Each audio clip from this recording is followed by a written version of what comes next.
this was another thing I think that made the game so approachable. If you game over, it didn't send you back to start screen. Like it sent you back to the beginning of that the world. And any levels, if you were playing multiplayer, any levels that you cleared would be back in play. Right, basically. But not your little brothers. Except he was the one always dying, so. You get to play Luigi, and that's all you get. Screw you.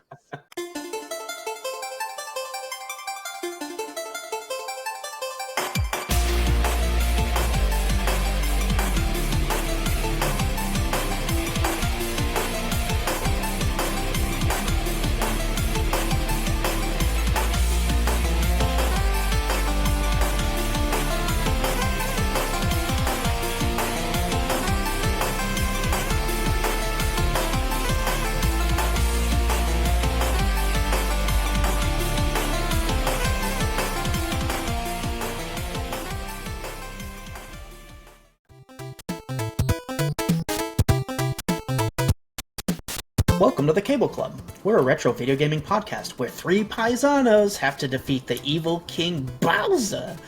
And we're linking up to talk about the games you love and rank them. This is episode number 43. We're your hosts. I'm Steve. I'm Dan. And it's me, Dom. And we're here with our guest, Jake, from the 8-bit joystick. Excuse me. Say hi, Jake. Hello, my name is Jake of 8-bit joystick, and you can go to 8bitjoystick.com or go to YouTube, and it's 8-bit joystick, not 8-bit dough.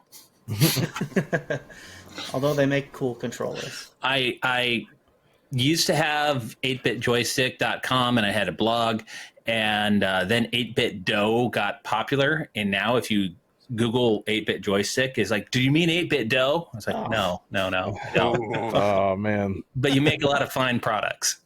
Lucky not to have too much competition in that space yet. Right. This week's episode is our 16th League episode, and the entry is the infamous Super Mario Bros. 3. So, get ready to upload data from us to you. But first, let's set the mood. It's a rainy Saturday afternoon. You can hear the pattering of the rain against your roof and windows. The sun's obscured behind the dark gray clouds, and everything seems gloom and dreary.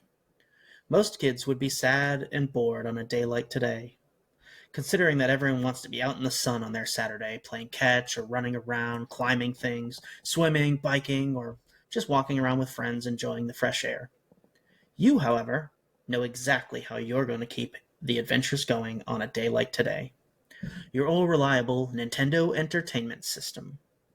You dig through all of your gray cartridges, admiring the artwork and reminiscing about all the adventures you've had. Castlevania, Mega Man, Metroid, Zelda, Final Fantasy, and so many more. You finally come to an abrupt stop. A yellow, bright image on a gray, dull-colored cartridge with the most iconic of video game characters on the front catches your eye. You knew right then and there, this was going to be your game for the day.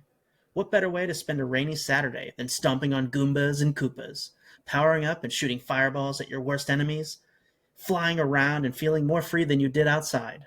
Today, you're going to explore the mushroom world another time. Today, we're talking about Super Mario Bros. 3. I know this was meant to be like a retrospective setting the mood, but I think that was me yesterday. Oh, yeah? Yeah. All right, let's get into the game.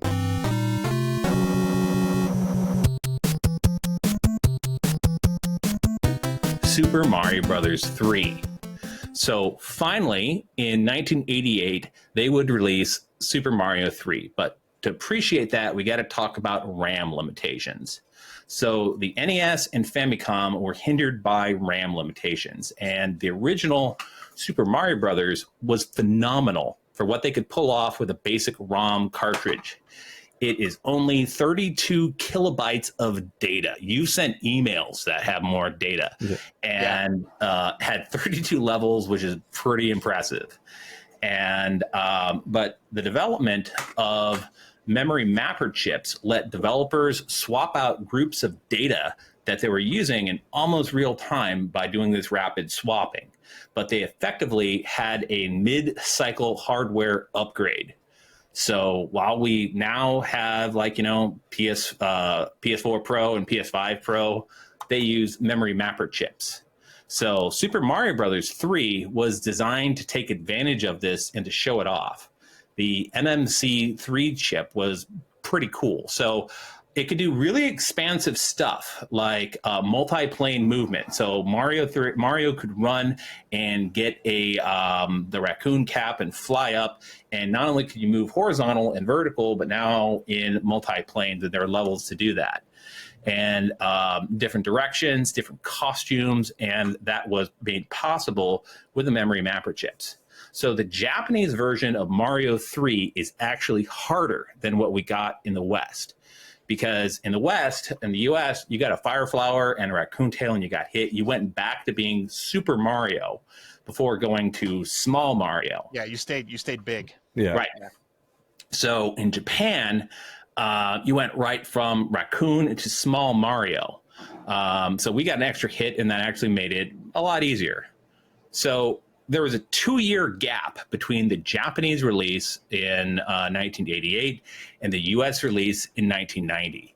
And that allowed Nintendo to hype the heck out of it and for it to show up in a licensed movie called The Wizard, which was basically one big commercial for a Nintendo game. It's like product placement, the movie, and Fred Savage star vehicle.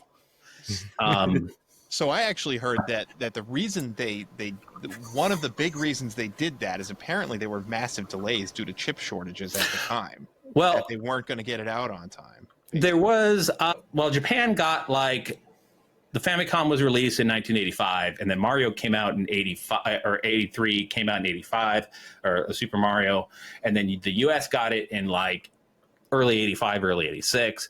And then so we were still working, so we already had a delay because we didn't get going as fast.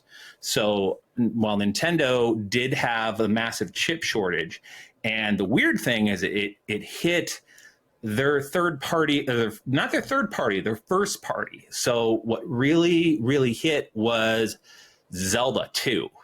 So if you go read Nintendo Power, even before Nintendo Power for the Nintendo Fun Club, they're like, boy, Zelda 2 is great and it's almost out. And then a year later, it's like, Zelda 2 is coming. And Zelda 2 is coming. And then here's a couple copies of Zelda 2, and then we'll finally get enough for mainstream production. And so it's sort of unknown, like when they're actually like got a lot of copies of like a game for Zelda 2.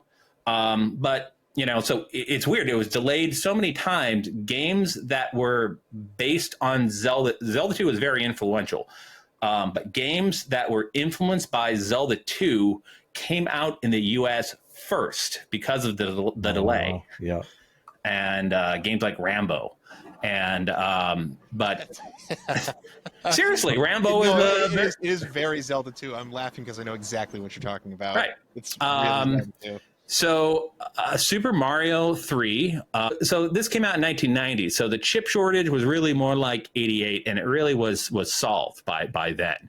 But it did, by the time they're like, okay, memory mapper chips are going to be big. It came out in 1993, and this was huge. They became the pack-in.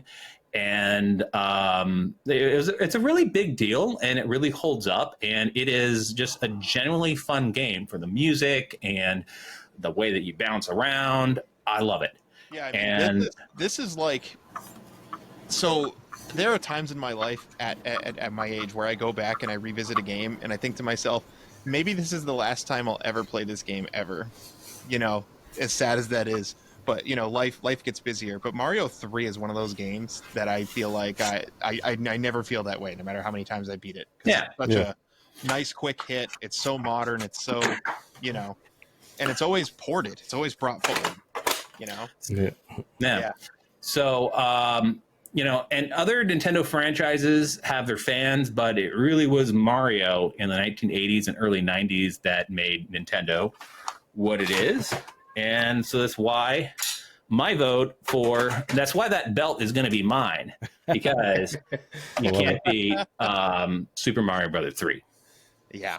So you know, when was the first time you ever laid your hands on Super Mario Bros. 3? What did you say? Super Mario Brothers or 3? Super Mario Brothers 3. So 3, I don't know. I think I had one of the early ones, and there's like the American cartridges. They say like we didn't pay attention to it at the time, but apparently there's like a printing about like Mario's hand was moved in a certain way. They call that the left. And we, of course, as the kids, we like were totally oblivious to this. I got a new NES game today. I got Pizza Pop, official release. So I unboxed an NES game, a new NES game today.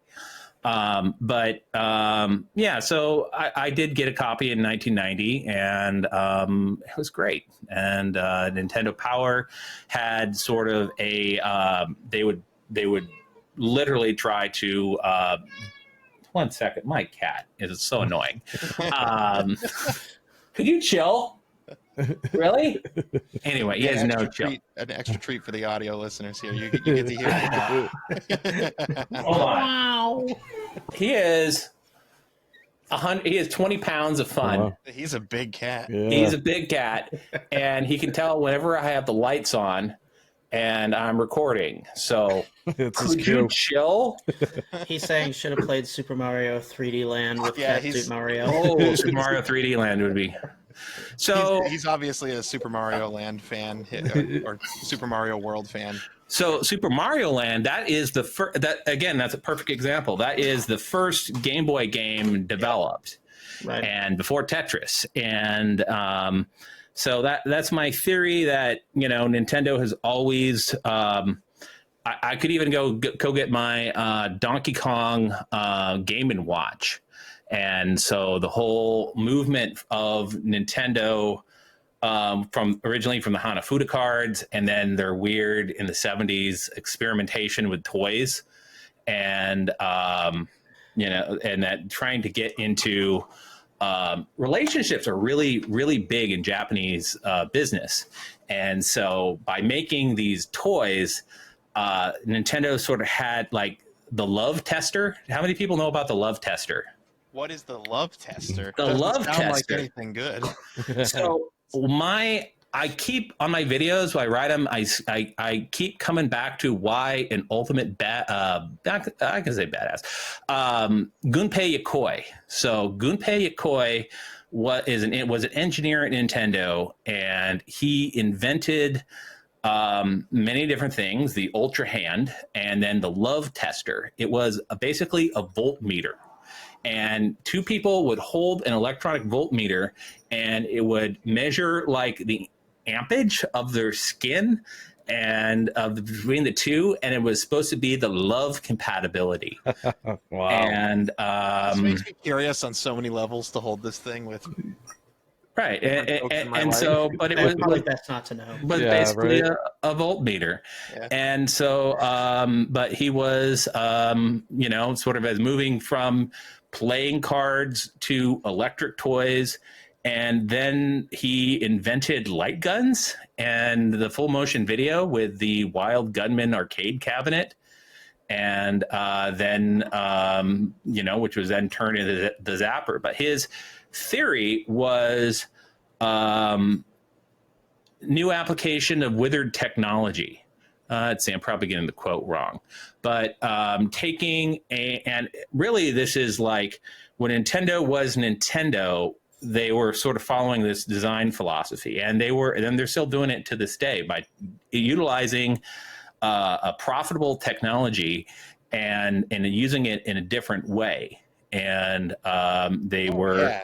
Yeah. I mean, we see it now with the Switch, right? I mean, the Switch has been hanging around for 2 generations of their competitors' consoles, and it was behind the generation that it led, basically. Like it's around the same power as a PlayStation 3, but yet they're still able to put out, games that keep pace from a consumer perspective. Well, and also like as a portable system, and that is sort of the The Switch is the merging of the two lines. So they've had their home console and their portable console. And you think it started with the Game Boy, but it actually started with a Game & Watch. And again, Gunpei Yokoi invented the D-pad for the home Donkey Kong port for the Game & Watch. And he saw, someone playing with a calculator and thought, LCD screens. LCD on a calculator. I could use that to try and make a toy. And that's what the whole entire concept of electronic toys or electronic screens for portable games started with Gunpei Yokoi, and then turned that into the Game Boy. And the Game Boy was not supposed to work. So it was called DMG. And the other Nintendo engineers sort of slagged it, calling Dame Game, which means not gonna game. And but it did. It was the dot matrix game. So again, it was Link's Awakening, which is awesome. Yeah, but again, it's like Gunpei Yokoi. So it's not all 100%. Sometimes he comes out with the Virtual Boy, which I don't have. That's okay. Technology. And I think about some of the games that came out the year before and the years before. Like, we've on this show, we've played like Ninja Gaiden. We've played games like, some of the shmups on the system. Help me out here, guys. What are some of the other NES games that we've played? We didn't play a ton. We played Little Samson, but that came after. Little Samson. So that shooter, I'm trying to the shmup that we played, like Gun Knack. Gun Knack. Oh yes. yeah. Yep. So but what I'm trying to get to is that some of these other titles, you can really see the difference and the step up with Mario 3. And then speaking of, versions of the game, as you clearly demonstrated, there are tons of. How did you all play the game this week? So I played it on the Switch. And I used the GBA emulator. That's how I played it. Yeah. You played the GBA version, Steve, too? Yep. I played the GBA version. So I could Jake, do have the you played the e-reader GBA levels. version before? The Game Boy Advance version?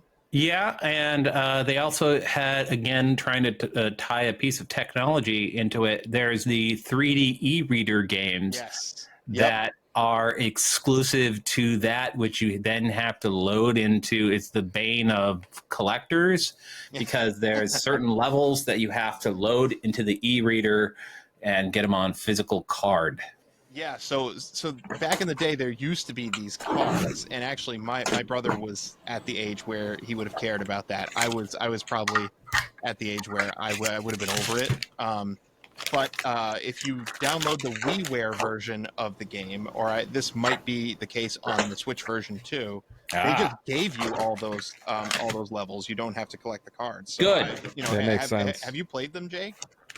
Back in the day, I actually, being a Nintendo nerd, I actually haven't subscribed to Nintendo Switch Online, because why would I be into emulation? Because I have all these games on cartridge. I'm kind of with you, but I don't think my retro game logic But makes I sense. want to cover but like I need to now get into like Switch and cover it. So I look forward to trying out Nintendo Switch Online and with the ones that they've had. So it's cool that you told me that it's on ones. And also I've heard that people get the a Japanese account sometimes, because you can also download the Famicom versions.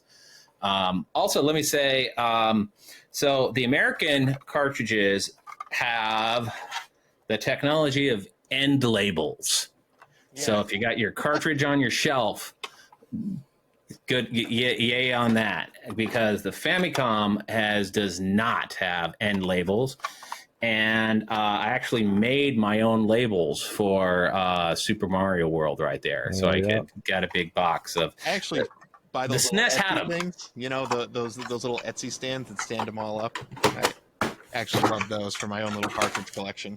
But I think that the fact that they've carried this Mario 3 engine forward so many times and made subtle improvements, but like they even brought it back in. I'm sure you've played Mario Wonder, but essentially P-Speed is back in Mario Wonder, right? So they take these mechanics and they kept them over the years. So I've been hoping for like Super Mario Maker is something that first on the Switch and then on the 3DS and now, or no, first on the Wii U and then Switch. But the concept of being able to make your own Mario game, that is really something that I've wanted ever since as a kid. And the engine is, again, it's great to go forward and almost like trying to like, okay, I guess we can try and like be 20% different, so not too different if you can't pick it up.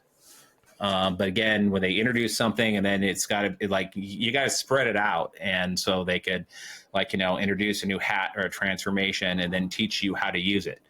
And Super Mario Brothers is such an incredible example of teaching you how to play the game. And again, on Mario 3, it starts off really simple and then gradually hits something else and shows, then the different things about the fortresses or the houses and the flying and the warp whistles and then the desert. And it's great at piecemealing out the innovation. So it's like this.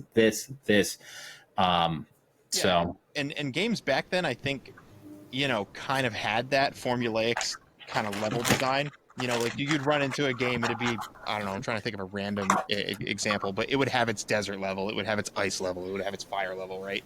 But then Mario, I think one of the big innovations of Mario 3 was this map, this overworld map, especially for a side scroller. Because even the Sega Genesis, has games that were made. I'm thinking of Sonic the Hedgehog, which was 91, I think was the first one. I think so. Late 90. Yeah. So, even all the way up through the third Sonic game, it was just from level to level to level. There was no overworld map, nothing else to be doing, right? Except, there were a couple bonus levels, but there really was something in Mario 3 to have changed that and broke that mold. And it just made it makes the whole experience feel like it wraps you and you're in it. It's immersive, that is to say. So I actually published a video today called "Is Blue Blink Really Like Mario 3?" And because there was a game for the PC Engine, so trying to figure out like what an import game was like is really tough back in the day when you only had magazine space. And so there was this retailer trying to get you to buy an import copy of a game called Blue Blink for the PC Engine, TurboGrafx 16, and they had a line saying, "Like Mario 3." And for that thing was, it had a map, and the levels that you could move around, again, it was like a map, and it was showing you where you're going to go, and helped you abstract and put it together in your head. Yeah, and I think it spawned a lot of things that are uniquely Mario's identity as a result. If you play later installments, you find some of the things, like I'm thinking of the little hills with eyes, right? Mm-hmm. The little like rounded things, the dancing bushes, all that kind of stuff. Yeah, It's it became part of the core identity of Mario. I think even more so. Oh, and the player's colors, right? Really became the identity at this point, because Mario and Luigi used to wear white suspenders, right? So it kind of just shook all that up. And I think as far as how it holds up, those secret levels in that e-reader really have a custom level vibe to them. Some of them you throw vegetables.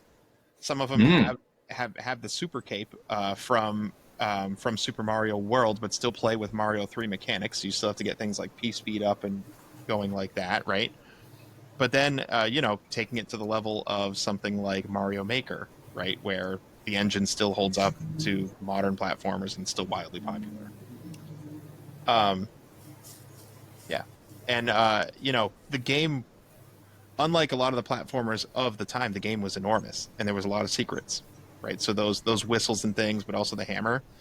This apparently was the first game that Nintendo ever released a Nintendo licensed strategy guide for.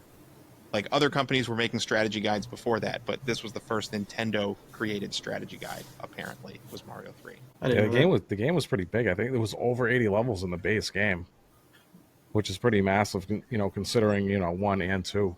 is probably only 10 had. times the size, like 10 times the actual memory of Super Mario Brothers 1.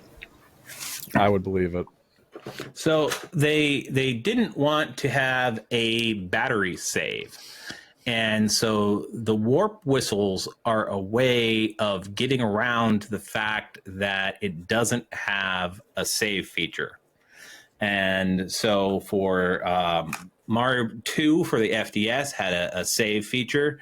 Mario 1 didn't need it, but the warp whistles are designed to save Nintendo money. And they knew that they were going to make millions of copies of this. And so giving you the 2 warp whistles in level 1 lets you literally get to any part of the game and decide, hey, I want to play level world 5. And you can do that without having or leaving your console on for ridiculous periods of time. Yeah. Also good for speedrunning. Oh, yeah. Yep. And I think this was the first time that, well, no, because Mario 1 had this too. That it's kind of in Mario's DNA to have the quick route to the end of the game. To be able to go straight to the end and win. Yeah, so the warp whistles are that. I just quite enjoy the whole item system. That's one of the things for me that puts Mario 3 above Mario World, is having that overmap item system. For you to be able to carry items with you through levels, and when you need them, you can just use one. Whereas Super Mario World, you could carry the one. Well, that's definitely a bonus above World, is that there's more suits too. You get Frog suit, Hammer Brothers suit. You know, you have the Tanuki suit versus just the tail. Like, there's more power ups. So having that item system is really cool. You get to carry items from one world to another. But so they definitely they use the items as a way of making it easier, but controlling the easiness. And so you could like make it super hard for yourself and see if you can get through it. And Super Mario World had the key switches as a secret difficulty. Playing Super Mario World without the key switches is a way more difficult experience. So it's Mario 3 is sort of tough by default, but sometimes you got to use that P-wing in order to get through it. For an NES game, Mario 3's pretty approachable. Yeah. Still, the later levels, like Koopa's Air Force, still gets me to. Can I say rectal pucker? Yeah. Yeah. Oh yeah, definitely. The Koopa's Air Force and The tanks in the Navy. Yeah. yeah. I could never beat it as a kid, because I would use like the flutes to get to World 8, and I think I could beat like maybe 2 levels, but that was it. the strategy is to get the 2 flutes and beat the first 2 worlds. So you get a P-wing for World 1 and a Cloud for World 2. That allows you to skip 2 difficult levels, basically. And then you hope you pray that you can get through the Navy, because you have to get through the Navy without. Hold on, could you chill just 2 seconds? Anyway, so what my cat was saying is, then once you skip the Air Force or use the P-wing, you really, really, really hope that you can get through the Navy without having the little jerks throw the cannons. Those moles are the worst enemy in the whole game. But the Navy, I found out as a young child that you could swim under the boat. Ooh, that's some next level stuff. Whoa. Yeah, I did that the first time I ever beat the Navy level, and then I was like, okay, I'm just not going to be that dirty guy. I'm gonna make sure I fight honorably. I do want to say, on the original Super Mario World, they did not intend the minus world. Like, that's crashing. The game is crashing at that point, and the game was re-released. Cat, will you chill just 2 seconds? When the minus world, when the game was re-released on Famicom Disk System, it crashes in a different way, and than that when the minus world was on it. But then those crashes actually, they thought that was cool, and then they made that into like Mario, like the stages of the flying. So the flying the bloopers, I guess they're called. Yeah. In Mario Bros. 1, that Minus World, yeah, the flying blue. So, but so Nintendo is incredibly creative, and it's not just. I mean, like the contributions of Miyamoto have been they're sort of like the cult of Miyamoto, and he's great, and he's done great for the teams, and also as a figurehead. And I think with the Switch 2 coming up, it's fascinating. They've been trying to wean the public away from the myth of Miyamoto, because, like, you know, he's eventually gonna retire, and they hope that they don't, they made a big deal about the retirement of Charles, because this was made back when Mario didn't talk yet. Right. But Charles Melleneau. Yeah. What's the name of the Martineau? Charles Martineau. Martineau? Yeah. Yeah. It's funny to hear him talk in general now, because I didn't know who he was until he was retiring. Basically, like I had never looked that bit of information up. But you know, the company, I think, is gonna find a way to go forward with Mario, right? I mean, if you think about Walt Disney Corporation, right? Like they still even what is Mickey, right? It's even that you compared Walt Disney, because I would actually say, what has Mickey Mouse been up to lately? Disney mostly. What? Kid shows mostly. Yeah, but because I have a toddler. But every Mario has been has been relevant at each stage of Nintendo's history, and so I have to wonder, like, I just said wonder. So they're probably making a Mario game right now for the Switch 2, and it's sort of interesting how they went to 3D games, and then with Mario Galaxy, and now Mario sort of moved back from 3D games to 2D games. It's almost like 3D is it's almost like they're separate. Sorry, Steve, go ahead. I think you're about to say what I was going to say. Yeah, well, so like you have your 2D lines, which were the new Super Mario Brothers line, and you also have the 3D releases for every console. But I think that the main thing that they are trying to do is capture both fans, because a lot of the older generations like the 2D Marios better, but the newer generations are more invested in the 3D Mario games. So this way they can keep their old fans and invite new fans. So I think it's like a dual approach. And I'm going to feel old for a minute, but some kids grew up playing Mario 64 and not... What gets me... What my channel faces is the growing progression of history. And so things that I consider retro... so like... You mentioned like Mario 3 and the e-reader release. Well, that is old enough... So retro games still existed, and retro releases, that's sort of like re-releasing older games became a thing around like 2000s. And Mario was sort of cutting edge on that with Super Mario Collection, which was Mario All-Stars in the West.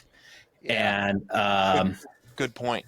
So this whole making their old games accessible, and they themselves are now old enough to be retro. Like, we're old enough to be nostalgic about the ways that we used to play. And, you know, you see people, these kids who are be like, on my day, they'll be like, I played the old Nintendo, the GameCube. And and so Mario 64 moving to 3D for the time, and so it's exciting to know what they're gonna do and where they're gonna go next. But they're also sort of still trying to capture their heyday, and I think their heyday was definitely Mario 3. Yeah, this is definitely a game that's continually paid homage for sure. So we kind of heard it a little bit of how you think this is going to do in the league, you know, and I think it's, you know, a really good assessment. I like my chances, but I'll probably lose to Roblox or Fortnite. Oh no, we have a 20-year rule here. Okay, Good. Good. It has to be 20 years or older. This is a retro game. Also depends the platform, like, you know, the Doom or so, if you're going to do your PC games or. Doom is pretty significant. We are platform agnostic at the very least, but yeah, certainly. So before you go, Jake, just tell us one more time where people can find you and the awesome historic work that you're doing. Well, 8-Bit Joystick, and you can go to 8bitjoystick.com or go on YouTube and check it out. I am doing a video a week. It's pretty much on my perspective on retro games. Sort of unofficially, it's sort of retro gaming for everybody. And so you got, some hardcore games. I try not to be like, I don't actually think bad games are intentionally bad. I think they're the product of the time that they did and doesn't have it. So I try to, I'm inspired by Jeremy Parrish, and there's many other people that have done their take. And so my channel is my attempt to do a history on sort of what you're playing. So right now we have so many choices and ways of playing classic games, and my thing is trying to get you to take a look at a game system and try to enjoy a retro game that you might not know about. Makes me feel warm and cozy. Thank you so much for joining us today. Thank you very much. It's been a real treat.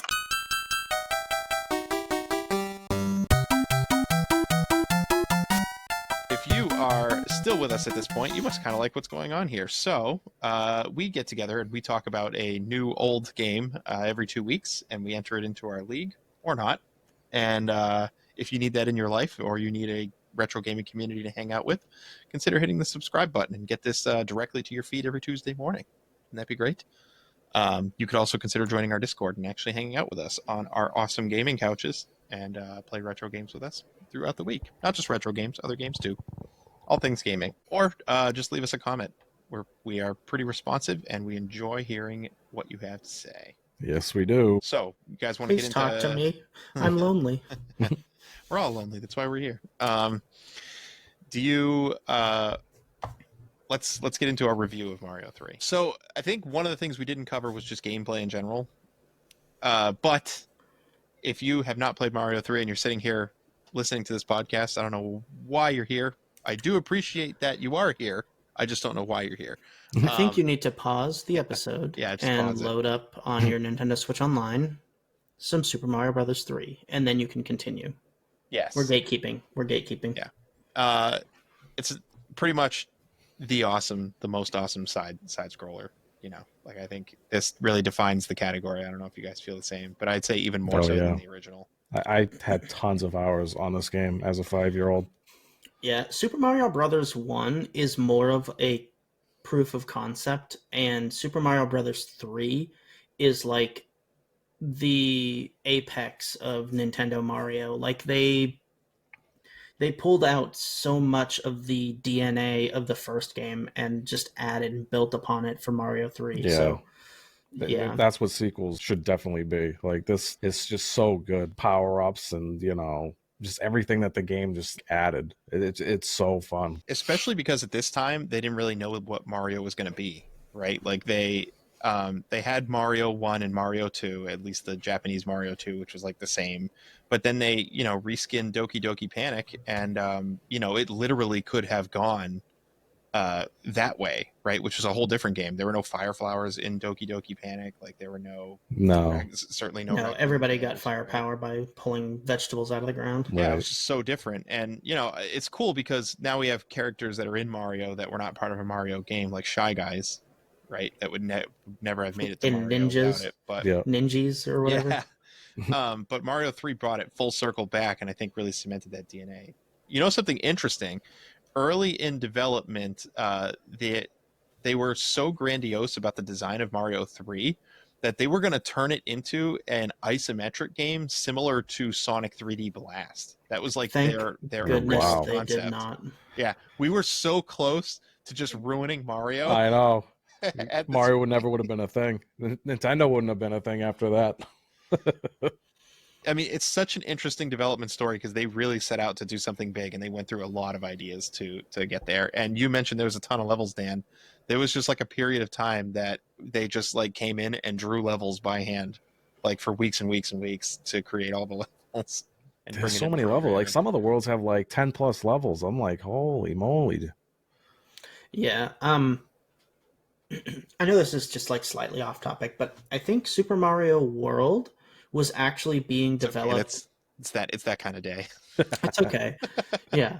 Super Mario World was actually being developed on the NES, and the reason I thought about it is because of the world map. And it was getting like I watched this little documentary on it, and the whole like world map for Super Mario or Super Mario World being Super Mario Brothers 4 on the NES was getting like outrageous. And it took the project so long that they just transferred a bunch of their ideas to the Super Nintendo to make World. But that shows how like uh how I Ambitious don't they were. no, not well, yes, but I was looking for a word that was more along the lines of like how influential 3 was, Yeah. that Super Mario 4 was going to be built right off the back of it and took a ton of ideas from that game to make the sequel even like much more inspiration from 3 than from 1, for It's example. almost like an expansion pack, for 3 in a way. But yeah, like this is the first game that added the world map. If you talk about like 1 and 2, just stage based, you could choose maybe not like the first couple levels, but like or the first worlds, but like as soon as like you progress the worlds, you had like different paths you could take. You could take different levels. You could outright skip some levels. It But if was you're a just real gamer, you're beating them all. oh yeah, I absolutely. did. I did Me this too. week. Did So you did guys? I. Yeah, yeah. But it's just like just the amount of freedom that you had from like the world map system, like back in the day, it was pretty awesome. The one thing that I wish that it had, and like one of my main reasons for enjoying World just a little bit more, is you can't replay the levels on your save file. Yeah, Yeah, Like you have to start the game over to unless you replay die. level 1. Yeah, Yeah, if you game over, and this was another thing I think that made the game so approachable. If you game over, it didn't send you back to start screen. Like it sent you back to back the to the beginning of beginning of that the world. world, and any levels, if you were playing multiplayer, any levels that you cleared would be back in play, Right, basically. but not your little brothers. Yeah. Except he was the one always dying, so You get to play Luigi, and that's all you get. Screw you. you get second place. could you transfer lives in that game? I know you could in World. I don't know, but I know you You, can in World, yeah. yeah, you can in the Game Boy game. I'm not actually sure On the on the NES one. Yeah, NES. I'm not sure. I can't remember because me I and my did sister played like it a bunch, but I did like how the multiplayer had that Donkey Kong, sorry, that original Mario Brothers game, like Oh mini yeah, game if you to like switch yeah. players. You could like wait on a spot for the other player to try to cross you, and if you hit A at the right time, you'd like challenge them to a fight to steal their turn. Yeah, And and it it was was like like the original Super like Mario. You had to get 5 coins first. I remember getting my brother so mad that like he'd like wait because if you like scooted by fast enough, there was a chance the other player didn't get you. You only had like a 3 frame, time limit to get it, and we'd be like faking each other out, like going back and forth trying to avoid the other one. yeah, And yeah. oh my god, I remember him getting so mad because I would That was the trash stage that. where like you could run off like to the side and you would reappear on the other side Yeah, too. it's like the Yeah, original Super Mario Brothers arcade yeah. I don't cabinet even know game. if it was called Super Mario Brothers. It might have just been called Mario Brothers, Yeah. where it's like like the like the pipes and like the turtles coming out, and you got to like hit them and Right, knock and them you had over the and kick POW them. box and Yeah, flip them over. Yeah, oh yeah, yeah. I remember that stage. You want to hit the POW block as soon as they're going to run and kick an upside down Koopa so it flips up on them. The meta strats. It's a dirty, dirty game, and you're like gambling on whether or not the fireball comes through and rips you a new one. But Yeah, a it's fun little mini game that you can play in Mario 3 for sure. well, it kind of started the whole tradition of Nintendo, taking that legacy framework and carrying it forward. Because one of the parts of how I look at these games is, the state of it back in the day, but also the state of it today, right? Like, can you recommend somebody plays this game in 2025? Like, not only yes, can I recommend it, but I can also say, yeah, just boot up your Switch and play it.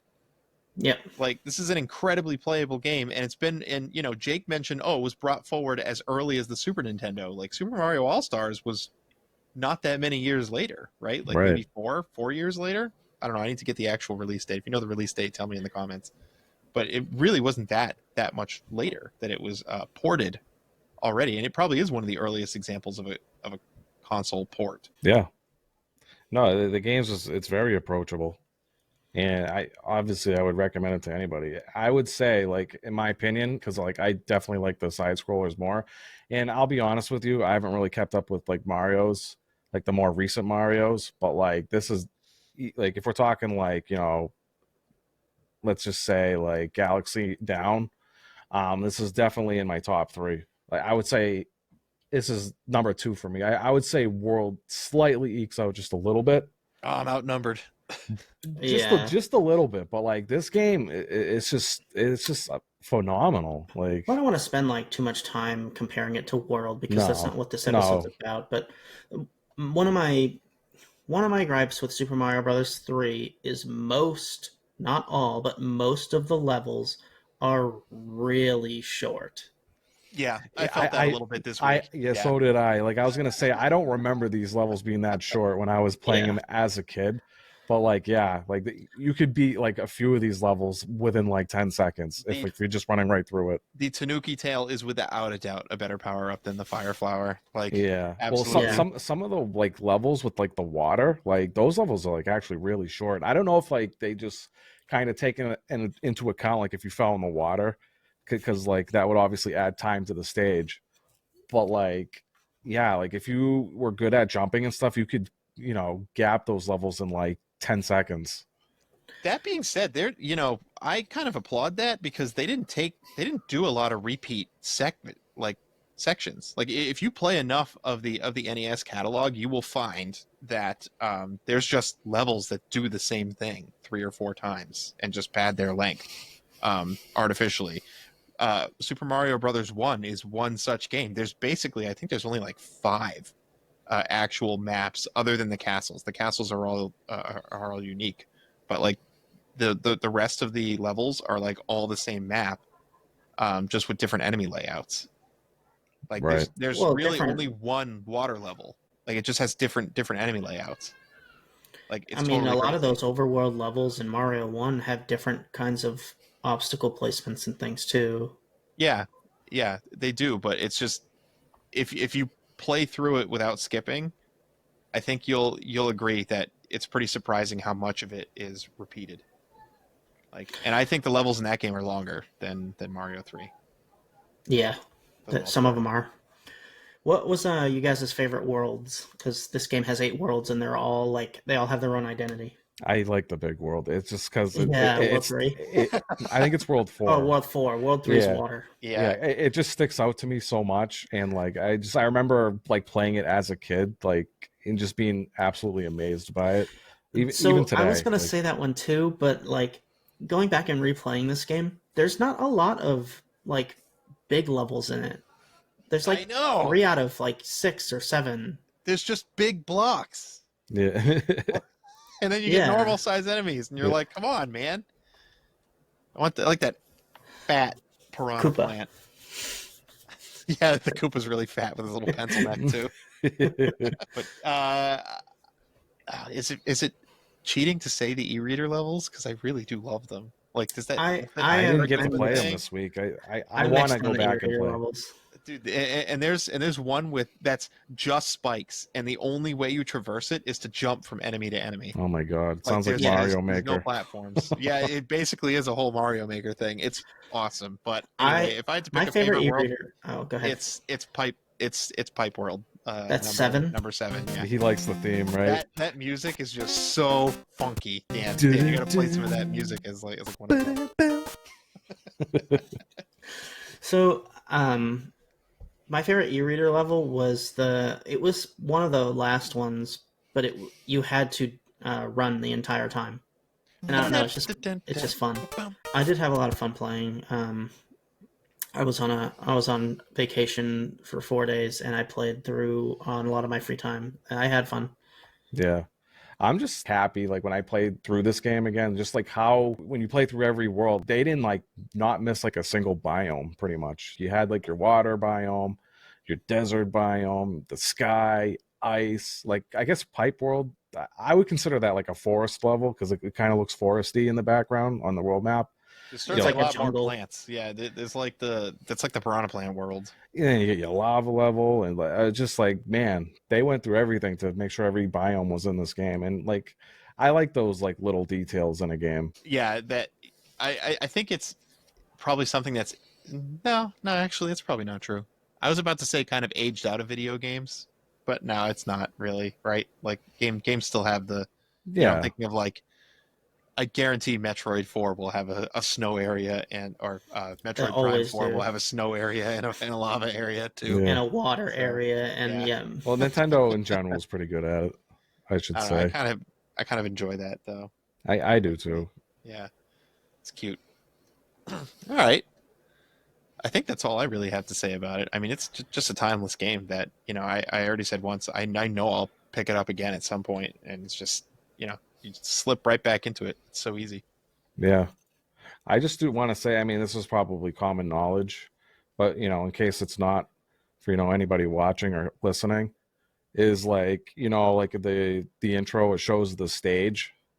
So basically the whole game is like theoretically on a stage. Yeah, like a play. Oh, Yeah, that like Mario only ever had one actual adventure on the NES. That yeah. Mario 2 So was a so dream, and if Mario you 3 was if you a play the stage game, play. you'll notice like some of the blocks that like Mario can jump on, they has like a shadow behind it. So Oh, they're like bolted in place. right, so it's like Yeah. a prop. Like so like the game is essentially like you're just playing it on a stage or a play.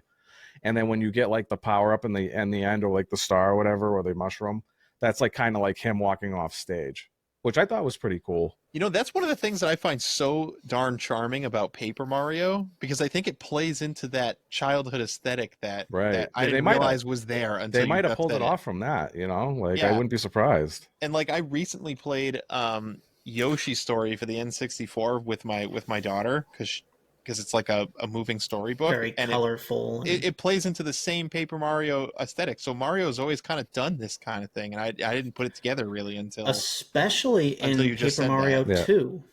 Yeah. Yeah, You when they have really ham an up the paper. audience and everything. Yeah. Yeah, no, it's really charming. All right, you guys ready to rate this thing? Let's get in there.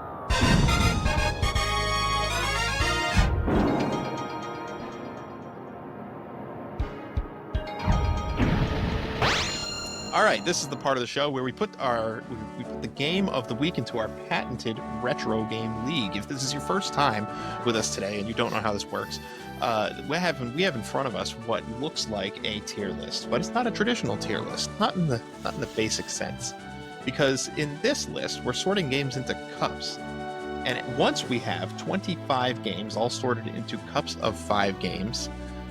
We're actually going to put it to our community for a vote to tell us which game in each cup is going to win a prize. And as you already saw, I'll hold it up again. This is one such prize, but there's actually really neat golden cartridges for each other cup, other than the Master Ball cup you don't see here. So, how this works is we're going to play 25 games over the course of this league. And then we are going to have 5 games per cup, and it's Pokemon Stadium style because we're a Pokemon scented podcast.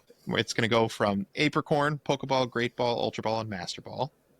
And each time we have a new game, we plop it into the league where we think it belongs. And sometimes that results in us putting it in a cup that already has 5 games, and that means we got to do some shuffling. So where a game lands is not necessarily where it's going to stay. So, fellas, Super Mario 3. Today, we're actually starting the Ultra Ball Cup because Good we have stuff. 16 games.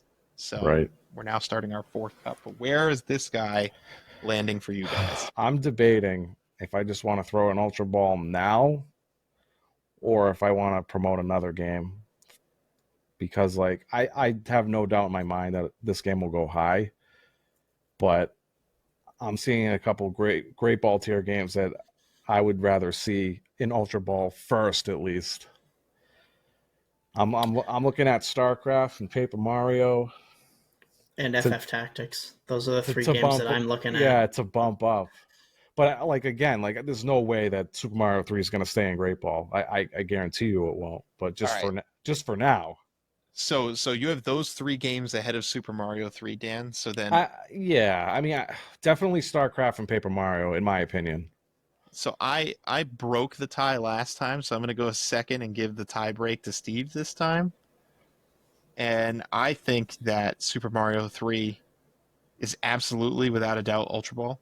Um, even if I could pick Paper Mario, I might still argue it's Ultra Ball just because of what I said about, you know, being able to pick up this game every single time and play it. But not just that, you can, with a straight face, unironically recommend this game to someone this year who's maybe never played it, or maybe just getting into games, or just getting into Mario, or what have you, and they have a way to play it, most likely, if they own a Switch that's fully legal. They don't have to download it and emulate it or whatever.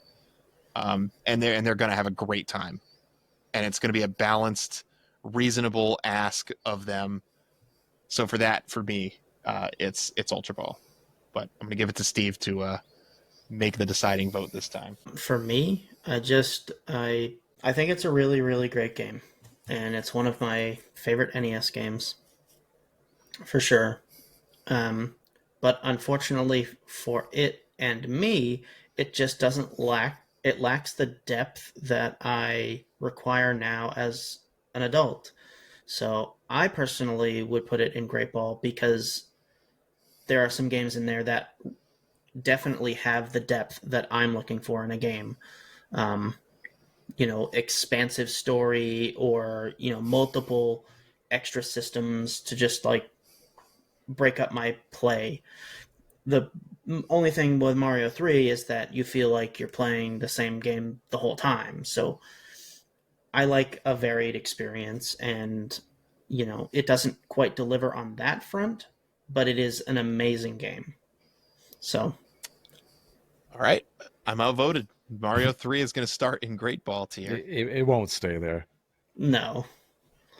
But that means that we have to decide a game to move up. For me, it's gonna be StarCraft, and my backup pick would be Paper Mario. StarCraft first, huh? Yeah, I really love StarCraft. Yeah, I think for me, it does have to be StarCraft first also, but then probably Final Fantasy Tactics. What do you think, Steve? See, it's hard because right now I'm looking at Paper Mario, StarCraft, and Tactics as well, but I don't know exactly what order that I would put them in.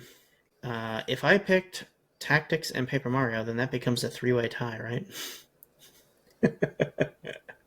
What did you say, Dan? You said StarCraft and Paper Mario, Yeah, and I said StarCraft and Tactics. All right. So out of those three, we each have to pick one. How about that? I'm picking yeah. StarCraft. StarCraft for me. So it doesn't matter what I say then. Yeah. How did we not figure this out last time? How did it take us so long to figure this out? StarCraft is an amazing game. I'm not upset by it. Yeah, it's just it's just the influence of it and how fun it is and how surprisingly varied it is for, what it is. And I just, Yeah, I mean, you could play 100,000 games of StarCraft and not two will be alike. yeah. And unlike, it's, I don't know, sibling, you might call it, Diablo. It's not totally eclipsed by its sequel. There are certain reasons you would go back and play the first StarCraft. Yeah.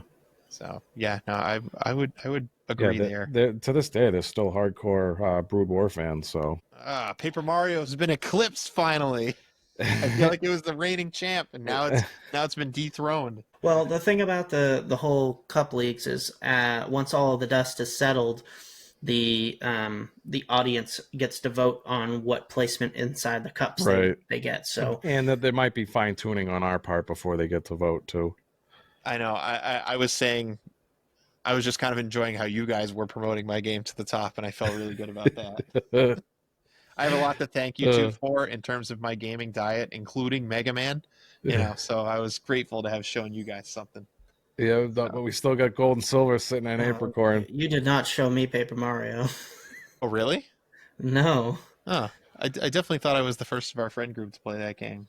I saw it in like a Nintendo Power magazine, and I just knew that I had to play that game. No, I loved Paper Mario. The very you first and I time played it together. The very first time I saw Paper Mario was in a Walmart on like one of those demo screens. And like as soon as I figured out it was an RPG, I was like, "Oh my god, this is me." All right, well, so that's where it is. That is the epic conclusion. So good luck to Jake and his pick, and we're gonna set Super Mario 3 aside, but unlike some of these games, maybe not forever. And we knew this was going to happen eventually. You know, we can run on forever, but it's really difficult to get guests on every single episode consecutively for a somewhat live show. You know, we don't really film ahead of time. We film and then we publish, you know, a few days later. So, yeah, we do not have a guest lined up for next episode. So the league is going to get pushed back over a cycle, which is fine. We'll basically conclude this when we have the 25 games. But instead, I think Steve's got a game for us to play. Really? Well, let's hear it. This is a very special, near and dear title to my heart. On the Sega Genesis, it's called Rocket Knight Adventures. Oh boy. And we have 0 Sega Genesis representation on this league list. So Rocket Knight Adventures is not going to go into the league, but I do appreciate that Steve is bringing a Genesis game to this season of our podcast. What can I say? The Super Nintendo is better. That's why everybody's picking the games from it. Yeah, I'm a reticent Super Nintendo convert. I mean, if you're listening to the show or watching and you want to get on the show, you still have time. If you want to pick a Genesis game, go for it. Yep. All right. Game over, fellas? Game over. Game over.